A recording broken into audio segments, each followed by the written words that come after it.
Hello everyone, so today we are going to learn how to do digital backgrounds accurately and professionally. So the first thing we can notice in this room that we placed a mannequin with a white dress to match the lighting to practice before our subject comes into the view. So the first thing, the picking of the clothes, it's good to pick a clothes that's similar in color and in texture to what is in the digital background. In this example, I tried to pick something a little bit transparent and dental and white in color, like generated in the digital background. And then we can learn how to match the generated AI digital background in other tutorials with what your subject is already wearing. Okay, so this is first example. Now, you need the second point to keep in mind is to pick a white background or a background that is similar in color and in brightness to your digital background. Why? Because of the matting, which is the edges around the subject, and because of the color spill. So here it will spill white. It's a good color. We can then color the spill in Photoshop. But in this example, we are going to use a white background. So that's why white digital background, so we picked a white physical background. So when we cut the subject also with transparent clothes, it's gonna leave a white color that's matching the subject, the background I mean, and also the edges or the halo around the subject and especially the hair is gonna be matching the one in the digital background. It's gonna look natural, no further editing, that can save you time. The third point, this is what we are going now to do with the subject. Our friend RJ is gonna do it. Not now, when the subject comes. Okay, is that we have two lights, a key light that's matching the direction of the digital background, and a fill light. And what we are going to do, we are going to put this light as TTL 0, which is the natural f-stop of the camera. It's gonna look, the white here is gonna look bright. Good exposure bright, or the exposure I meant. And here we are going to vary this light from no light into a reflector. You can use both white and the reflector and the aluminum or silver reflector. And then we are going to put this light as -3, -2, and -1. So what we are doing, we are varying the shadows of the fill light so we can pick the photo that looks more natural and more similar to the one in the digital background. To avoid lightening the dark areas later, it saves both time and effort and looks much more realistic when we do that. So you can see this setup. This is my most preferred setup for most digital backgrounds. One 90 degrees light and one fill light that's 45 degree. Remember, take multiple shots, one without, one -TTL, -3 TTL, one -2 TTL, one -1 TTL, one without, one with a silver reflector if you get an assistant. The next point we are going to discuss is how to pose your subject. In this case, our subject is going to remember, you have 3 poses that matches AI or the digital background. One with the subject looking directly at the key light. One with the subject being 45 degrees to the fill light. And one directly, the subject is direct in front of the camera. So these are the most 3 poses.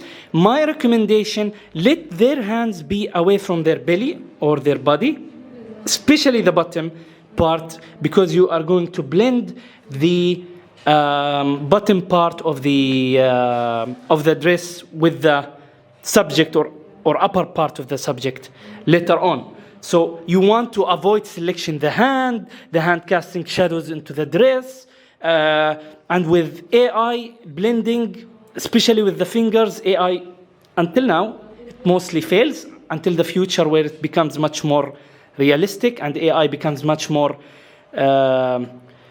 smarter, I would say. Stick to these rules. our subject is now coming. We're gonna take multiple photos. The first one with this, and then we're gonna take here 2 photos for another 2 tutorials later. But I have shown you the basic setup. I will show you now a few pictures with each of these TTL lightings. Okay, and that's all.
Okay, so we begin. This is what we have done. So first thing, the left light only at TTL 0 or perfect exposure. Then we opened both lights, and then we started lowering the right light, the back side, the fill light, with to TTL -1, TTL -2, TTL -3, and off. And we have got this image that we would like to put the subject in. And you can see that the shadows are colored with like a cream color. That's fine, we can manage that. But in order, this, in my opinion, we can experiment now with it. So first thing we do, we throw the background into Photoshop. We are going to save this as a Photoshop file. So I'm gonna call it lavender cream color. Okay, and now we can, I would say, this is my TTL -2 is the most resembling coloring light. So, or shadow, I would say, yeah, shadows. So first of all, I try to match both sizes by putting the top layer to multiply mode, which makes it looks like a bit transparent. I would say this is perfect. Okay, now we can put darken. We can see the dress behind her, which means that it's not over bright. We can do lighten as well, and we can see the dress behind her, and we can see, so it's good exposure. And now, first thing we need to do is to start matching the subject with the scene. So we click on the mask, we add a mask, we choose brush, we make sure that the brush is colored black. We click on the layer and we remove background.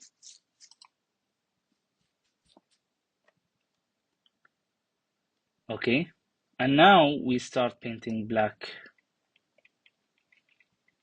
and we can decide whether or not this looks the right size. In this case, I think she's a little bit small, so maybe I'm gonna make her a little bit bigger. Okay, now we can continue. I would say that this is now the perfect sizing, and we are going to work on this. So we can see that the type of the dress is different in this case. We tried to match it. Actually, I wanted to pick something that's more dentelle, but I ended up picking this digital background, and it's fine, we can fix it. And the way, sorry, we're gonna fix it is we are going to open ChatGPT. It's opening on my other screen.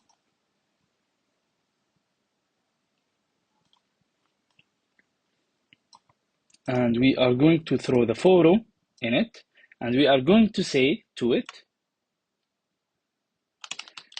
describe the dress in this photo. So I threw the digital background I want to use. Describe the dress in this photo as an image generation prompt for an arm sleeve. And now it's going to give us a description. What we want to do is we want to use Photoshop AI generation feature, AI generative fill, for it to blend this dress with the current one. Okay, so it's Ethereum image design this. Okay, so now I'm gonna pick. You don't have to be very accurate. So I'm gonna pick this dress.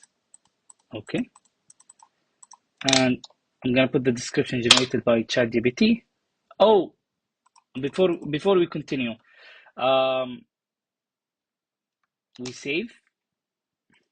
Okay. We need to open Photoshop beta. Photoshop beta. You'll understand me in a minute. We need also to use the digital background as a reference for the image. So I open the image again. I'm gonna do my selection. Don't worry about this hand. We can fix it later. Okay. So this is what we want. Generate a fill, paste, and now choose an image. And what I'm gonna choose is this image over here and hit generate. So we extracted a description of the dress from ChatGPT and we use the dress as a reference image in Photoshop for image generation.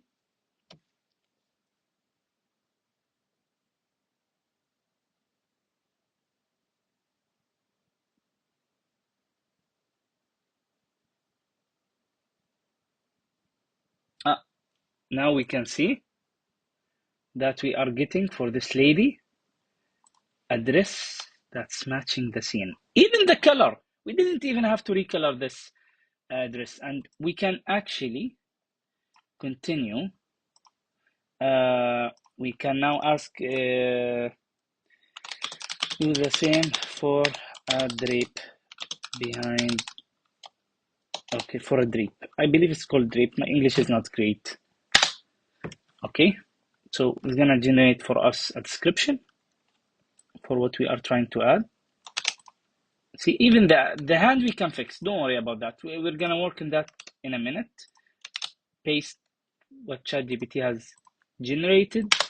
Use the overflowing dress again. Hit generate. Of course, we could have increased the quality of the generation by hitting increase symbol in the image, but don't worry about that. It's a small area. It wouldn't make a difference. There are better ways to increase the quality of this. I can discuss in other videos that I use. Let's see. I think this is perfect. This is beautiful. I didn't even have to change the brightness in this lady. The masking is a bit off. So, okay, the masking is a bit off. So I'm gonna just fix it. It's perfect. Hair is perfect. Everything's perfect. It's just the hand. So I told you I'm gonna fix the hand. Now I'm gonna fix the hand. And what I'm going to do is what we need to achieve is to come here. First, duplicate the layer, bring it here, select the hand.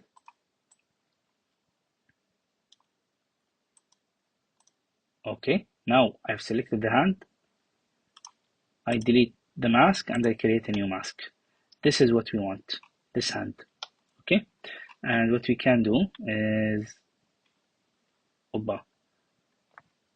we're gonna select the top layer, generated layer, add a new layer, Alt Control Shift E. And now what is done, it has merged all below photos into this one, including the top one, sorry. So be careful. Okay, into this photo. Now we're gonna remove this hand with the remove tool.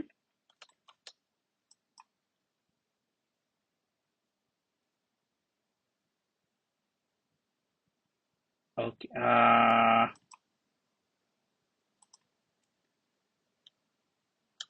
we need some, okay, so keep this. Add the hand again. And now just select the part of the dress that we want to blend with the edges of the hand. And now just pick the top layer and hit generative fill. I see this is an amazing photo that we are doing. Amazing lighting, amazing perspective. I'm truly thankful for this lady for allowing us to post this video. And this is how we finished this photo. Even the hand looks realistic, somewhat. I would say this is the most realistic hand. And now we can just select the part that doesn't look real and hit generate again. I confess that Photoshop is not the best with generating hand images, and takes multiple tries to fix it until you get, okay, I see this one is nice. The nail is not there. It looks realistic. And remember, people don't dive into these details. So this is the photo. When they zoom, this is how much they're gonna see maximum. They're not gonna say, oh, the hand looks weird, the hand looks, okay. Okay, no, the hand looks weird. I'm gonna admit that. Just select this part, fix part by part. So I believe you're getting the idea. I'm gonna stop at here. I'm gonna make another video on how to fix the hand. There are solutions out there. You know what? We're gonna just try to select this and say finger. I'm gonna make another tutorial on how to fix the fingers. I appreciate your patience. This is the final photo. You can see it. Yep, it's failing. So I think this is the best thing I was able to achieve. I am a humble student who's continuing to learn. This is the photo. This is the final photo. I hope you like it. Follow, like, subscribe, share the video. Allow us as a studio to post more of our tutorials, face more challenges, and learn together. Have a great day.